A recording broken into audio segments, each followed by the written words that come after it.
Bonsoir à tous, je suis ravi de vous retrouver pour cette nouvelle vidéo critique concernant le film Les Éternels, qui fait partie de la phase 4 du Marvel Cinematic Universe.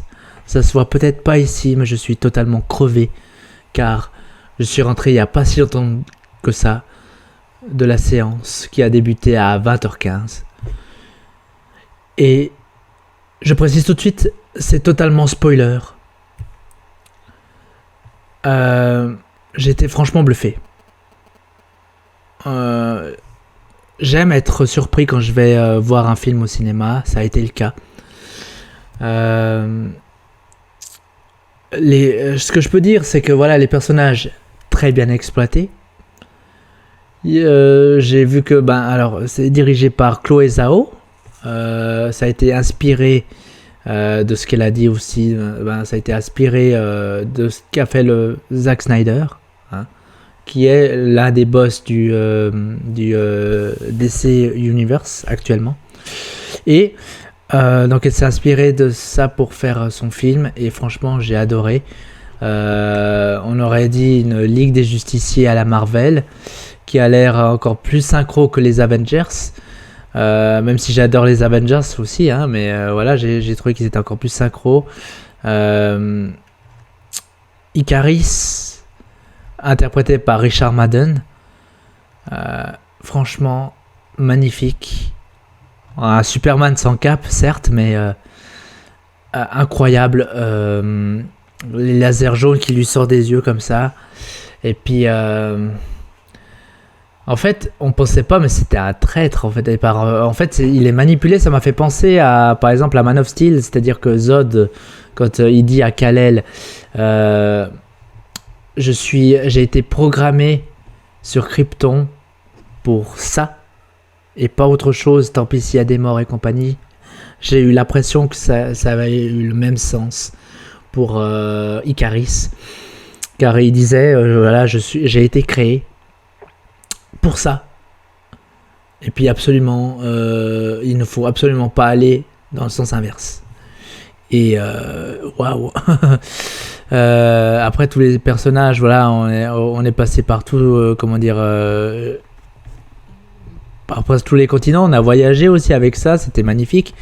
En fait, l'histoire est bien présentée, car non seulement on se demande des fois quels personnages, comment ils sont arrivés là, et puis ils expliquent vraiment vraiment bien. On retombe dans le passé, après on est dans le présent. Des fois c'est clair qu'on peut s'y perdre un petit peu, mais franchement là je me suis pas perdu. Après effectivement il y a énormément de détails, donc c'est difficile à assimiler tout ça d'un coup, je vous l'avoue.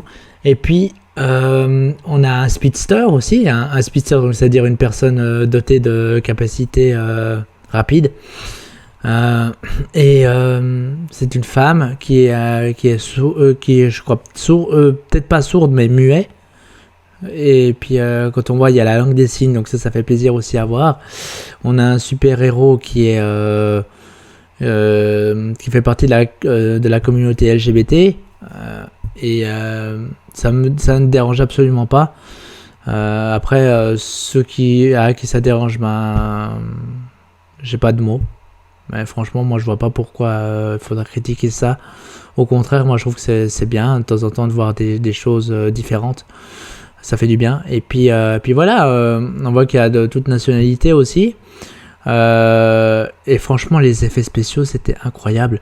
On voit les déviantes qui au final ils tuent les éternels un par un.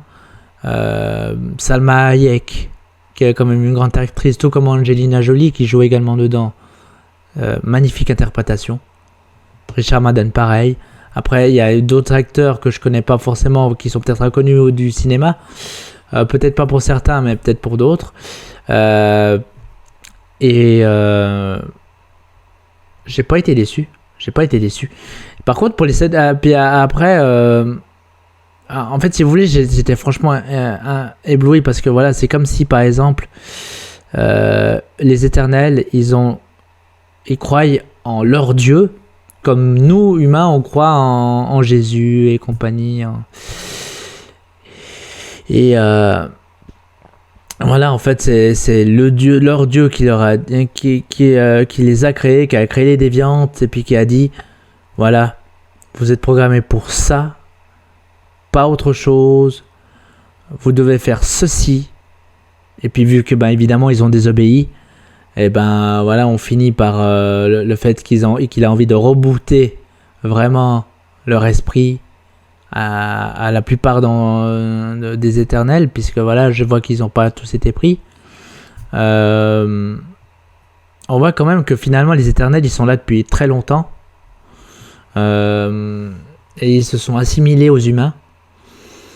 Et voilà, on voit que certains, au bout d'un moment, ils se lassent de la vie héroïque, ils aimeraient rester à vivre avec les humains. Il y a eu des sacrifices, des trahisons, et plein de surprises.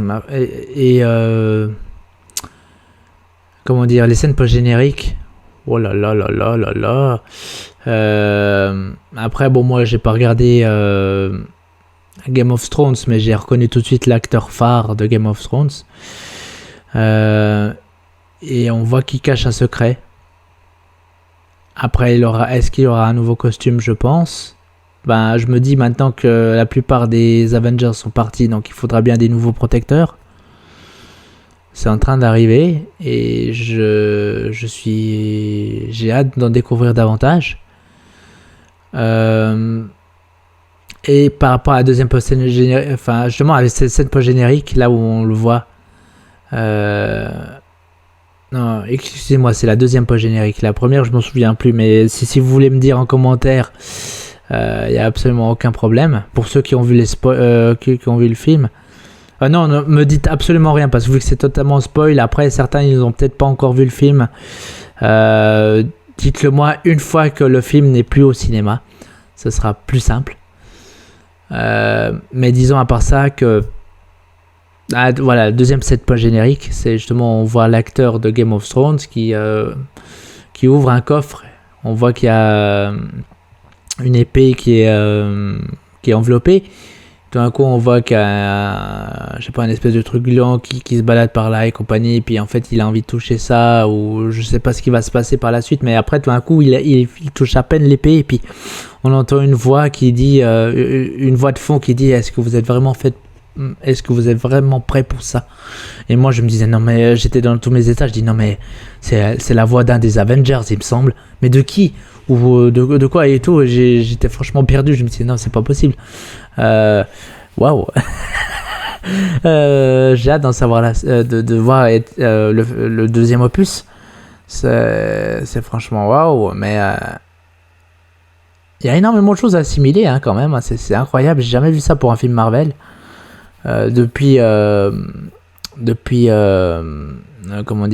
Shang-Chi, qui est franchement a été bien structuré aussi. Là où j'ai pu bien suivre, là j'étais totalement perdu. Enfin, j'étais perdu, mais disons que pour moi ça me dérange pas, mais ça fait du bien d'être surpris. J'ai hâte de découvrir plus, quoi, de voir la suite et puis voir ce que ça va donner. Nous arrivons à la fin de cette vidéo. J'espère que ça vous a plu. N'hésitez pas à vous abonner, à laisser un petit pouce bleu. Et laissez-moi seulement un commentaire si jamais, je vous répondrai avec plaisir. Regardez des films, des séries, lisez des bouquins. Prenez soin de vos proches, mais surtout, prenez soin de vous. Bye bye.